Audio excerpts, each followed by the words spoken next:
สบายดีทุกคนมื้อนี้ก็มีโอกาสเนาะกันมาพบทุกคนอีกครั้งมื้อนี้ก็จะมาสอนวิธีการแปลภาษาอยู่ใน EdVCheck เนาะ EdVCheck ตัวนี้เราสามารถแปลภาษาได้อยู่ในแอปของมันเนี่ยโดยที่เราบ่ได้ไปเข้าในแอป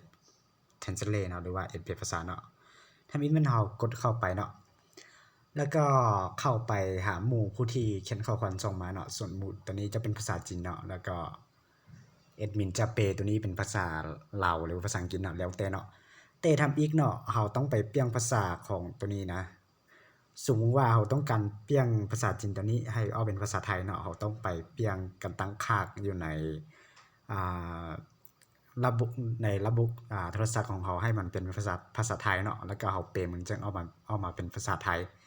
แต่ตัวนี้ของข้าพเจ้าเนาะจะเป็นภาษาอังกฤษเนาะข้าพเจ้ายกเลิกตัวนี้ข้าพเจ้าจะเป็นกำเปเป็นภาษาอังกฤษตั้งค่าอยู่ในเอดของเขาเป็นภาษาอังกฤษเนาะมันจะเอาเป็นภาษาอังกฤษ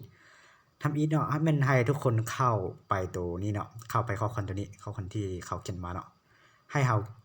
เตะไปเนาะเตะเท่านึงเตะเข้าไปนะเตะให้มันออกมา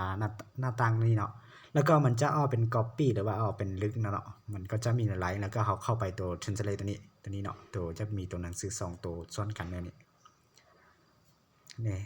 แล้วก็มันจะแปลให้เราเลยเนาะคันว่าระบบของเขาเปลี่ยนเป็นภาษาไทยมันจะออกเป็นภาษาไทยเปลี่ยนภาษาลาวมันจะออกเป็นภาษาลาวเนาะ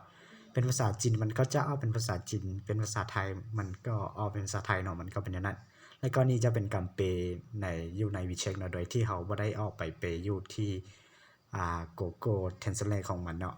แล้วก็คลิปวิดีโอนี้จะเป็นคลิปวิดีโอที่มาสอนกันแปลภาษาอยู่ใน WeChat เนาะง่ายๆเนาะ